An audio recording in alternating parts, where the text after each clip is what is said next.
주님의 이름으로 기도합니다. 아멘.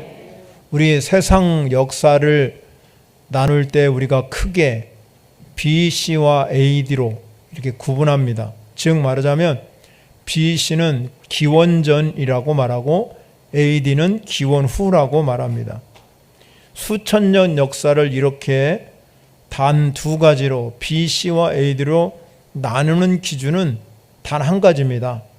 예수님이 탄생하기 전, 예수님이 탄생하고 난 후, 오늘 예수님이 탄생하고 난 후 2022년 9월 4일입니다. 그러니까 우리가 이와 같이 예수님이 탄생하는 기준에 따라서 기원 전과 기원 후로 부른다 이 말이지요. 역사가 증명하듯이 세상 역사의 중심에 예수 그리스도를 중심으로 해서 여러분 이렇게 세상을 나눠간 것은 이 전 세계의 인류가 부인할 수 없는 사실이라는 거죠. 성경도 마찬가지입니다. 성경에는 구약이 39권이고 신약이 27권입니다. 그래서 전체가 66권이잖아요. 39, 27 우리 이게 곱하기만 알아도 성경이 몇 권인지를 압니다. 누가 물어보면 성경이 몇 권이더라 대답은 할 수 있어야 되잖아요. 그러니까 39, 27, 66권. 그런데 이 성경도 마찬가지로 구약은 예수님이 오실 것이다 하고 예언한 책이 구약이고 그 예언을 성취하고 그 예수님이 이 땅에 오셔서 모든 생애와 교훈을 기록한 책이 신약이고 또 장차 다시 예수님이 우리에게 오실 것을 이야기한 책이 바로 이 신약이라는 것입니다. 그래서 이 성경책 창세기부터 요한계시록까지 이루어진 이 성경책 66권 모든 사건은 다 예수 그리스도 그분을 중심으로 해서 쓰여진 책이 성경책입니다. 우리는 이렇게 세상 역사를 보던 성경의 역사를 보든지 간에 중심에는 예수 그리스도가 계시다는 것을 알 수 있다는 것이죠. 지금은 전 세계가 3년이라는 이 긴 세월 동안 코로나로 고통을 당하고 있습니다. 언제 끝날지 아무도 장담할 수 없지요. 하나님이 딱 끊어주셔야 끝날겠죠.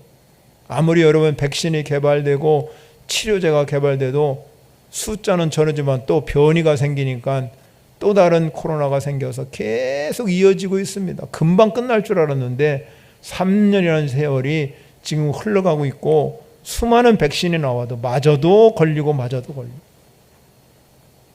그래서 수많은 사람들이 이야기하지요. 지금 우리 세대는 코로나 이전 세대와 코로나 이후 세대를 나누고 있단 말이죠.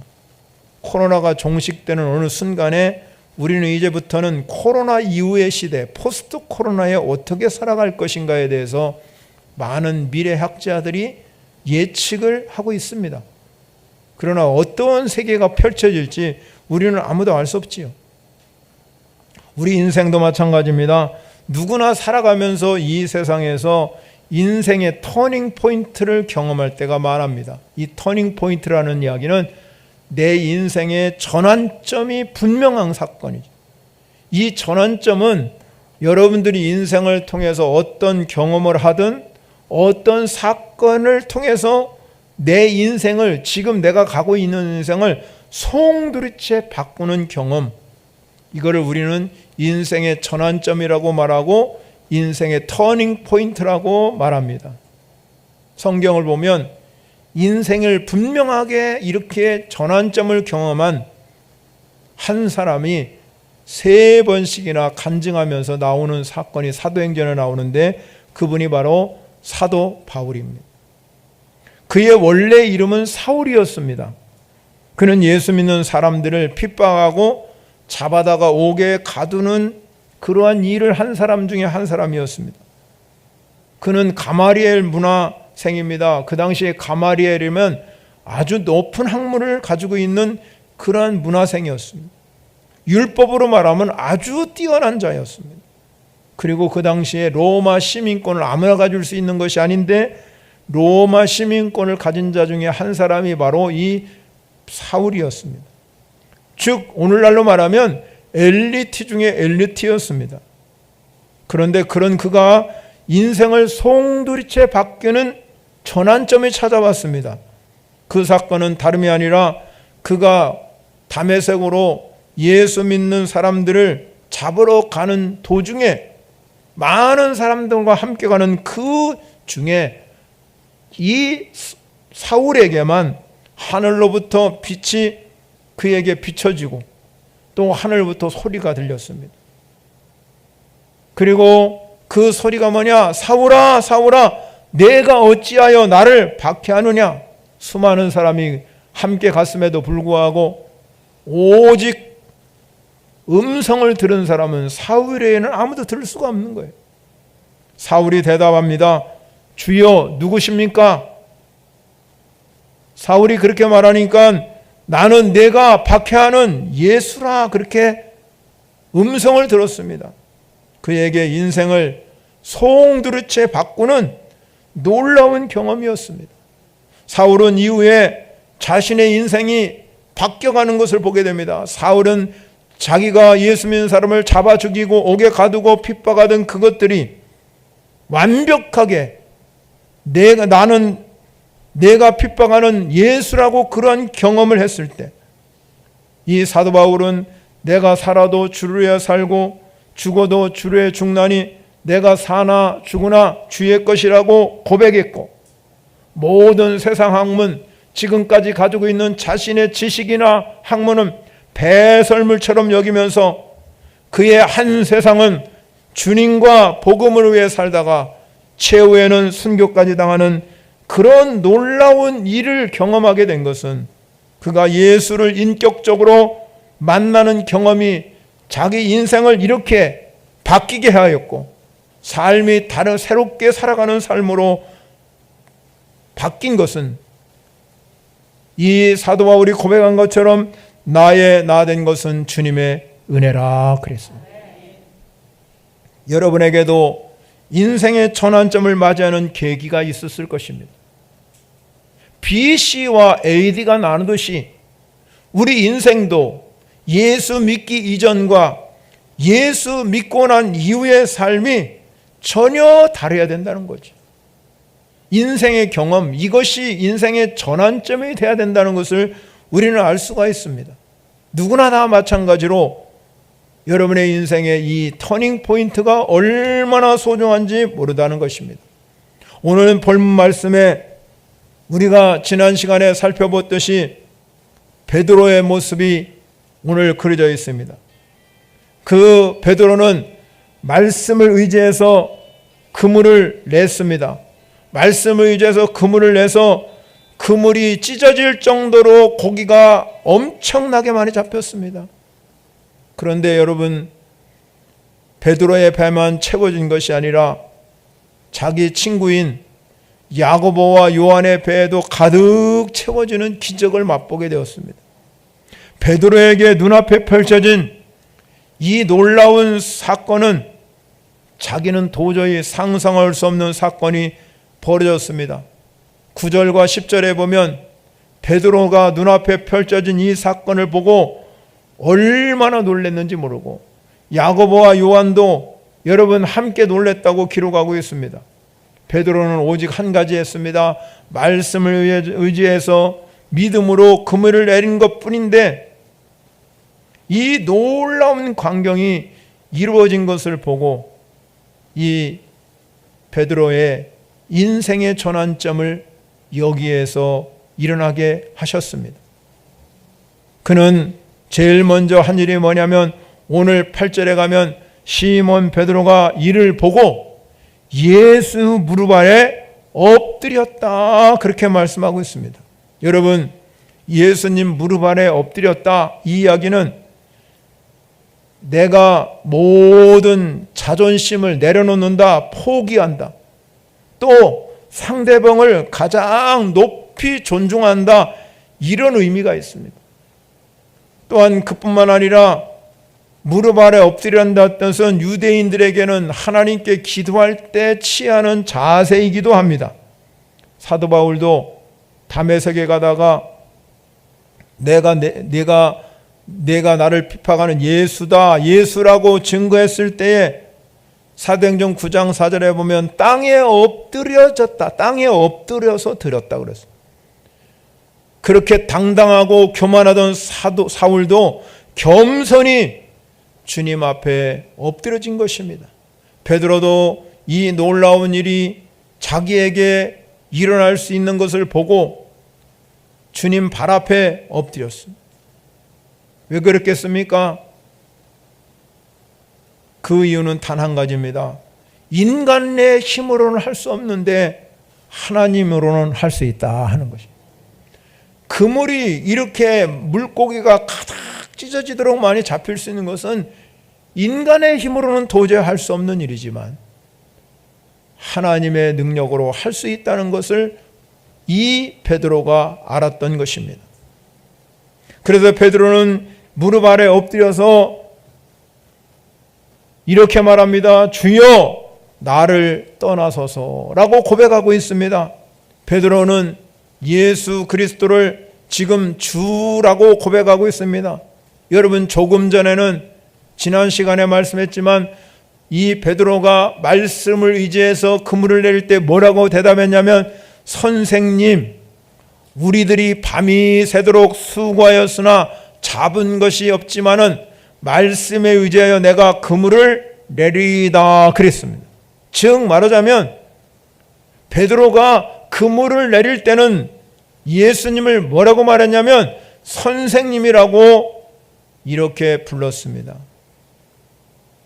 예수 그리스도를 주라고 고백하는 것은 이제는 이 베드로가 예수님은 하나님이시다 라는 의미가 있습니다. 단순히 선생님이라고 부른다는 것은 그 당시 랍비들이 선생님이라고 얘기하지요. 랍비는 어떤 사람입니까? 율법을 가리키고 다른 사람들에게 존경받는 인물을 랍비다, 이 정도로 알았습니다, 베드로가.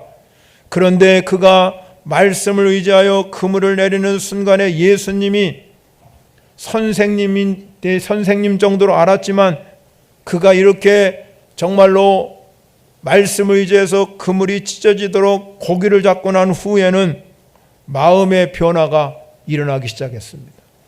이분은 선생님이 아니시구나. 이분은 선생님이 아니라 하나님이시다. 그리고 주님이라고 고백하겠습니다. 베드로는 마태복음에서 분명하게 신앙 고백을 하고 있지요. 주는 그리스도시요 하나님의 아들이십니다. 그러므로 주여라는 이 의미 속에는 신적인 권능을 소유한 자를 부를 때 사용하는 단어입니다. 즉 말하자면 예수 그리스도 그분은 하나님과 똑같은 존재임을 알게 됐다는 것입니다. 베드로는 자신의 배에 물고기가 가득 체험을 받고 난 후에야 이분이 선생님이 아니라 한 인간이 아니라 신적 권세를 가진 하나님의 아들이시며 하나님임을 고백합니다. 그래서 여러분, 이 베드로가 고백하기를 나를 떠나소서 그러면서 뭐라고 얘기했습니까? 나는 죄인으로서이다 그랬어요.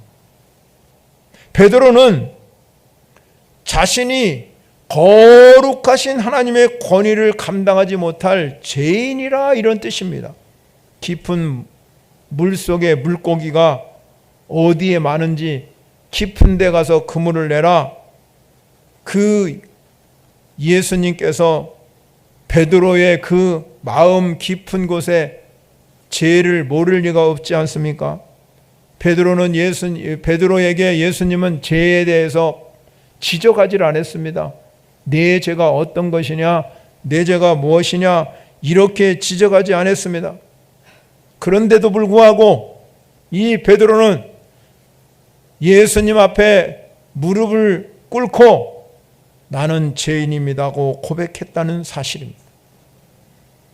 요한복음에 보면 예수님이 오실 때 뭐라고 말씀하냐면 참빛 곧 세상에 와서 각 사람에게 비추는 빛이었다고 이야기하고 있습니다. 그런데 요한복음 1장 5절에 가면 빛이 어두움에 비치는데 어둠이 깨닫지 못하는 거예요. 우리가 어둠에 있는 사람들은 깨달음이 없다는 것입니다. 빛으로 오신 예수님, 그분이 어둠에 비춰지는데도 깨닫지 못한다는 것이지요. 그런데 베드로는 자신의 배에 물고기가 가득 차고 넘치는 걸 보면서 빛으로 오신 예수님, 이 예수님을 깨닫게 됐다는 겁니다. 즉 지금까지 자신의 수고를 의지해 살아온 삶 자체가 얼마나 무익하고 무능한지를 이 놀라운 사건을 통해서 깨달았다는 것입니다. 이 놀라운 사건은 베드로에게 참 빛을 비춰주는 순간인 걸 믿으시기 바랍니다. 그분이 하나님의 아들이다, 그분이 주인이시다 하는 이 깨달음의 은혜를 받았다는 겁니다. 여러분, 하나님께서 여러분에게도 마찬가지입니다. 저를 보세요. 얼굴을 들어보세요. 졸지 마시고. 예? 다 이렇게 저 좀 보세요. 예? 밑에 아무것도 없으니까. 여러분, 예수님께서 말씀하잖아요. 우리가 하나님이 말씀하실 때 여러분 깨닫는 은혜가 있어야 됩니다. 깨달음이 있어야 된다는 거예요. 베드로는 말씀을 의지해서 그물을 내서 이 놀라운 하나님의 능력을 경험하고 깨달았어요. 아, 내가 죄인이구나. 내가 정말로 철저하게 죄인 된 것을 깨달았다 이 말입니다. 예수님이 여러분 처음에 우리 공생활을 시작하면서 말씀하잖아요. 회개하라, 천국이 가까웠느니라 그랬어요. 그렇기 때문에 이 베드로가 그 예수님이 증거하는 메시지를 들었다 이 말입니다. 그러니 오늘 이 시간에 여기에서 자기에게 펼쳐주는 이것을 보고 아, 내가 죄인이구나 하는 것을 알았다 이 말입니다. 깨달았다 이 말이에요. 바울이 로마서의 말씀에 보면 이 세상에 의인은 하나도 없나니 모든 이 세상 사람들은 죄인이라 이 말. 내가 왜 죄인입니까? 나는 죄진 게 없는데. 그런다 할지라도 우리 모든 인간은 죄인임을 고백해야 될 줄 믿으시기 바랍니다. 그런 우리가 얼마나 어리석고 미련한지를 알 수 있어요. 로마서 1장 21절에 가면요, 세상의 모든 사람이 하나님을 안다 이 말이에요. 제가 수없이 말씀드렸지만 우리 가운데 무의식이라는 게 있잖아요. 의식하고 다닐 때는 아무 상관이 없어요. 근데 사람이 매일같이 우리가 살아가면서 의식하진 않잖아요. 무의식 중에 여러분이 어떻게 여러분 깜짝 놀란다든지 무의식 가운데 어떤 일이 벌어지면요, 모든 사람 믿거나 말거나, 믿는 성도도 마찬가지고 믿지 않는 성도도 마찬가지고 다른 종교를 가지고 있는 사람도 아무리 그 사람이 여러분 그 종교에 깊이 여러분 빠져 있다 할지라도 순간은 의식할 때는 자기 종교 찾지만 무의식할 때는 아이고 하나님 찾아요. 전부 다 그렇습니다. 하나님은 여러분 성경에 분명 말하죠. 하나님을 알아요. 세상 사람도 하나님 알고 우리도 하나님 알지요. 그런데 차이점이 있습니다. 깨닫는 사람, 은혜를 깨닫는 사람과 은혜를 깨닫지 못하는 사람의 차이점이 어디 있느냐? 하나님을 아는데 깨닫는 사람, 하나님이 계시다 이걸 깨닫는 사람은 하나님을 영화롭게 하지요. 하나님께 감사합니다. 그러나 깨닫지 못하는 하나님을 영화롭게 하지도 아니하고 감사하지 아니하고 오히려 그 생각이 허망하여지며 미련한 마음이 어두워졌으니 스스로 지혜 있다 하지만 어리석다는 것. 베드로가 바로 예수님을 만나기 전에는 그렇게 살았습니다. 그런데 지금 자신 앞에 계신 주님을 보러 보니까 아, 내가 살아온 삶이 죄인임을 고백하게 되는 거죠. 누구든지 예수 그리스도를 인격적으로 만나면 내가 죄인임을 깨닫게 되는 줄 믿으시기 바랍니다. 내가 어떤 도덕적으로 큰 죄를 지은 것이 아님에도 불구하고 나는 지금까지 살아오면서 정직하게 살았습니다. 나는 최선을 다해서 살았습니다. 의를 위해서 살았습니다. 그런다 할지라도 우리는 주님 앞에 죄인임을 인정하는 것이 우리의 인생의 전환점을 여기는 출발점입니다. 여러분들이 내가 죄인임을 깨달을 때 내가 회개할 것이 없음에도 불구하고 철두철미하게 내가 죄인임을 고백하고 회개할 때, 이 회개할 때 내 안에 주님이 오셔서 내가 예수 그리스도 그분이 나의 주인이십니다 인정하는 것이 회개의 출발점인 줄 믿습니다. 여러분, 주님으로 인정하는 것은 이 베드로가 주여 나를 떠나소서 나는 죄인입니다 주인으로 인정할 그때 나는 이제 내가 원하는 방법으로 사는 것이 아니라 주님이 원하는 방법으로 살겠다 인정하는 삶인 줄 믿으시기 바랍니다. 예수님이 그걸 아셨습니다. 베드로가 내가 진짜 나를 인정하고 나를 이제 내 뜻대로 살겠다고 인정할 때 그런 베드로에게 예수님은 사명을 주셨습니다. 뭐라고 말씀합니까? 예수께서 10절에 가면 이렇게 말합니다. 시몬에게 이르되 무서워하지 말라 이제 후로는 내가 사람을 취하리라 하시니 이제 후로는 이것은 이 베드로에게 있어서 인생을 송두리째 바꾸는 사건 터닝 포인트라 이 말입니다. 사랑하는 성도 여러분, 여러분들도 오늘 이 시간에 주님으로부터 부르심을 받은 줄 믿습니다. 여러분, 주님이 여러분을 불러주셨는데 두 가지의 부르심이 있습니다. 첫 번째 부르심은 우리를 구원으로 불러주셨다 이 말입니다. 여러분이 이 자리에 부르신 이유는 우리를 영원한 삶, 영생의 길인 우리가 주님 가는 그날까지 천국으로 인도하는 구원의 부르심입니다. 여러분 지금 구원 열차를 타고 천국으로 가고 있습니다. 여러분 구원 열차를 타고 가다가 절대 내리면 소용이 없어요. 우리는 종착역까지 천국 열차를 타고 우리는 구원의 길로 가야 할 줄 믿으시기 바랍니다. 사도 바울은 그래서 두렵고 떨림으로 구원을 이루라 그랬어요. 예수 그리스도 그분이 나를 불러주실 때 구원의 자리로 불러주셨지만 이루어가는 것은 이 구원 열차에서 내리지 아니하고 영생복락 끝까지 천국 가는 그날까지 여러분이 예수 잘 믿다가 천국에서 다시 만나야 될 줄 믿으시기 바랍니다. 이게 첫 번째 부르심이에요. 그런데 우리가 이렇게 천국 가는 그날까지 우리의 인생이 이제 후로는 살아가야 할 삶이 있잖아요. 예수 믿기 이전과 예수 믿고 난 후에 이전의 삶이 너무 중요하다 이 말입니다. 이것을 우리는 주님께서 우리를 구원의 자리로 불러주셨지만 다른 하나는 구원받은 이후에 천국 가는 그날까지 우리를 사명의 자리로 불러주셨다 이 말입니다. 그래서 그리스도인에게는 사명으로 부르심이 얼마나 소중한지 모릅니다. 베드로에게도 예수님이 사명을 부르셨습니다. 무서워하지 말라 이제 후로는 내가 사람을 취하리라 그랬습니다. 취하리라 하는 말씀은 붙잡다, 체포하다, 사로잡다 그런 뜻입니다. 누가는 사람을 취하리라 그랬지만 마태복음에서 이 예수님이 제자들을 부르실 때 내가 너를 사람 낚는 어부가 되게 하리라 그랬어요. 더 쉽게 말했어요. 사람 낚는 어부가 되라. 어부들을 부르실 때 사람 낚는 어부가 되라니까 더 쉽잖아요. 더 구체적으로. 이것이 바로 베드로에게 주신 사명이요 명령인 줄 믿으시기 바랍니다. 베드로뿐만 아닙니다. 예수님이 불러주신 12 제자들은 다 이렇게 똑같이 사람을 취하라는 명령 앞에 순종하며 위대한 사명을 감당했다.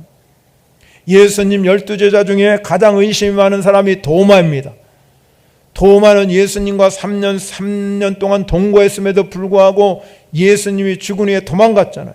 그런데 예수님이 부활했다는 사건을 들었습니다. 그런데 예수님을 만났습니다. 도마가. 예수님을 만난 그 도마는 그 자리에서 예수님, 당신이 진짜 나와 3년 동안 동행하던 예수님이십니까? 그렇다면 손자국에 이 창자국을 보여주십시오. 발에도 못자국을 보여주십시오. 발에도 못자국을 보여주십시오. 그리고 옆구리에 창자국을 보여주십시오.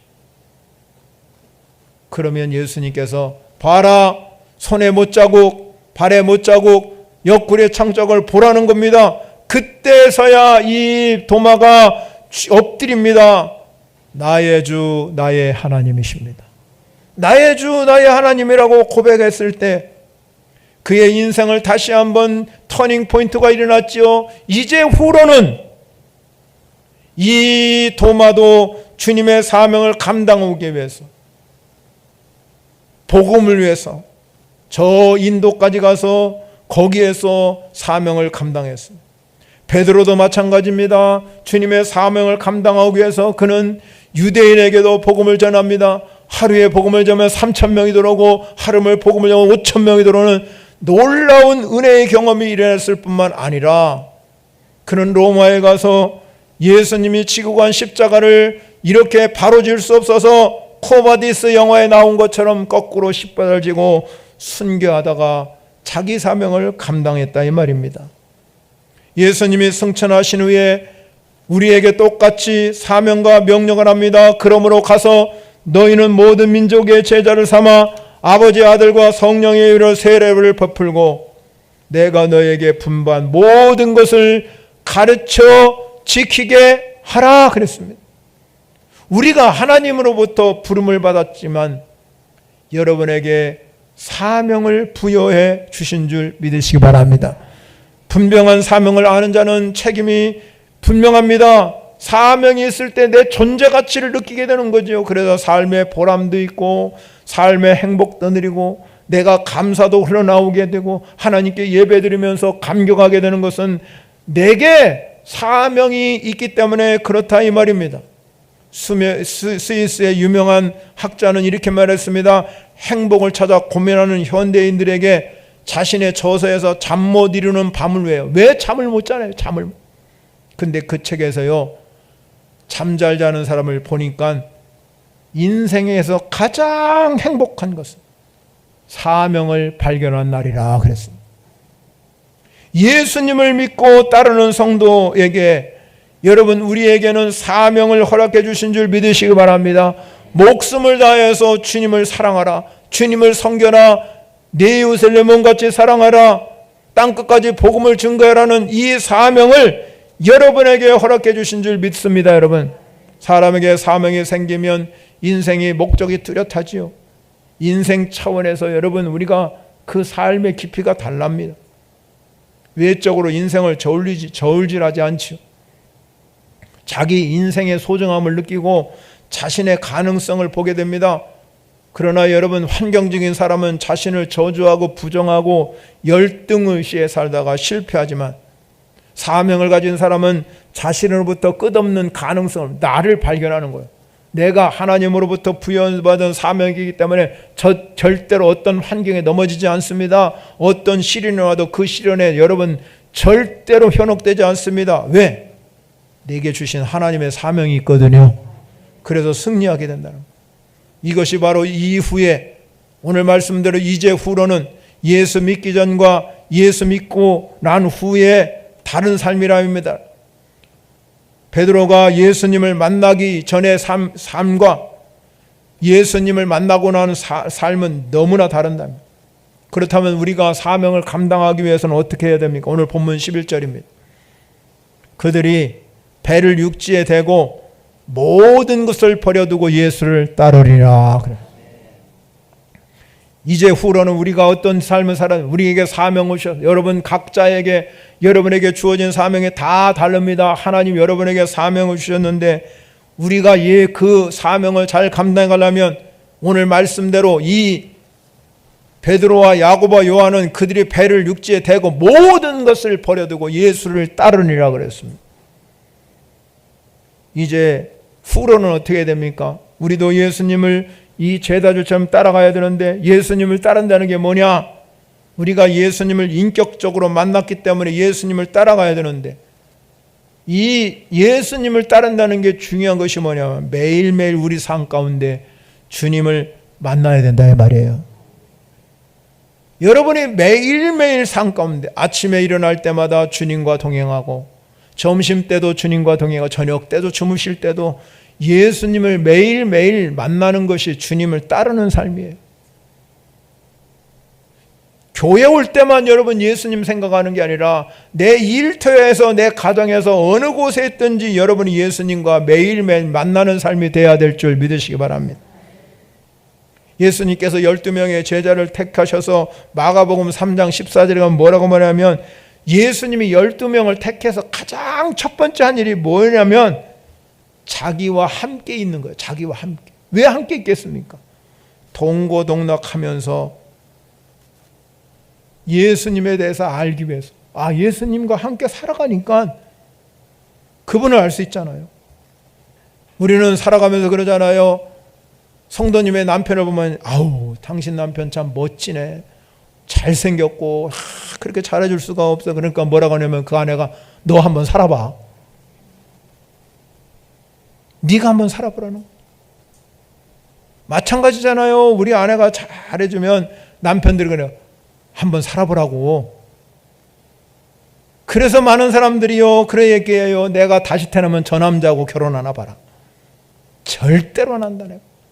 그런데요 다른 사람하고 살아보면 그 사람이 그 사람이요 똑같습니다. 인간은 죄인이기 때문에 얼마나 여러분 차이가 있으면 얼마나 차이가 있겠습니까? 거기서 거기지. 그러니까 여러분 이혼한 사람이 다음에 재혼하면 또 이혼하고요 또 이혼하는 거예요. 그래서 어떤 사람은 8번, 10번까지 결혼한다잖아요. 네?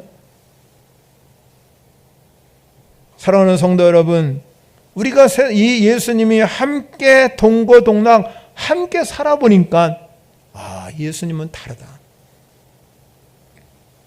예수님을 따르는 삶은 함께 사는 삶이에요. 그럼 어떻게 예수님과 함께 삽니까?